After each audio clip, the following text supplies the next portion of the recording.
ইরানে সরকার বিরোধী বিক্ষোভে অংশ নেওয়ার অভিযোগে গ্রেফতার তরুণ এরফান সুলতানিকে পরিবারের কাছ থেকে বিদায় নিতে 10 মিনিট সময় দেওয়া হয়। আজ তার মৃত্যুদণ্ড কার্যকর করার কথা রয়েছে। ইরানি সংবাদ মাধ্যম ইরান ওয়ার জানিয়েছে, গ্রেফতারের পর এরফানকে তার পরিবারের সঙ্গে দেখা করার জন্য খুব অল্প সময় দেওয়া হয়। এদিকে ইরানে চলমান বিক্ষোভ দমনে নিরাপত্তা বাহিনীর অভিযানে 12,000-এর বেশি মানুষকে হত্যা করা হয়েছে বলে সংবাদ প্রকাশ করেছে সংবাদ মাধ্যম ইরান ইন্টারন্যাশনাল। দেশটির হাসপাতালগুলোর মর্গ ও লাশের ভিড় আর স্বজনদের আহাজারিতে ভারী হয়ে উঠেছে। আফসানা নীলার ডেস্ক রিপোর্টে বিস্তারিত। 72 ঘন্টা ময়েশ্চার লক সমৃদ্ধ লিলি বডি ওয়াশ শিয়া বাটারের গুডনেস স্কিন রিপেয়ার করে রাখে সফট ও গ্লো। দমনপীড়নের মধ্যেই ইরানের তরুণ বিক্ষোভকারী এরফানের মৃত্যুদণ্ড কার্যকর করার কথা আজ। তাকে স্বজনদের সাথে সাক্ষাতের জন্য দেয়া হয়েছে 10 মিনিট সময়। ইরানি সংবাদ মাধ্যম ইরান ইন্টারন্যাশনাল জানিয়েছে, গ্রেফতারের পর এরফানকে তার পরিবারের সঙ্গে দেখা করার জন্য খুব অল্প সময় দেয়া হয়। এ সময় নিরাপত্তা কর্মকর্তারা স্বজনদের জানান, এটিই হবে তার সঙ্গে শেষ দেখা। এরপরই তাকে ফাঁসি কাষ্ঠে ঝোলানো হবে।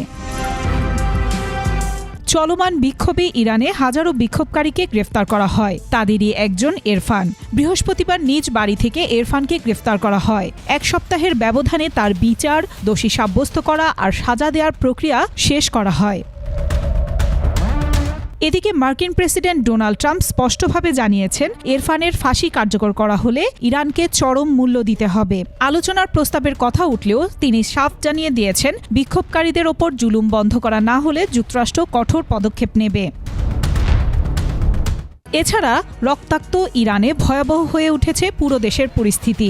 রাজধানী তেহরান থেকে শুরু হওয়া আন্দোলন ছড়িয়ে পড়ে পুরো দেশে। দমনপীড়নে নিহতের সংখ্যা 12,000 ছাড়িয়েছে বলে সংবাদ প্রকাশ করেছে সংবাদ মাধ্যম ইরান ইন্টারন্যাশনাল, জেরুজালেম পোস্ট সহ বিভিন্ন গণমাধ্যম।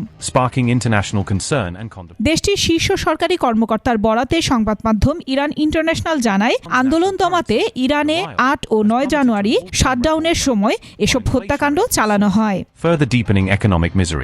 এদিকে কাতারের মার্কিন ঘাঁটি ছাড়তে কর্মকর্তাদের নির্দেশনা দেওয়া হয়েছে।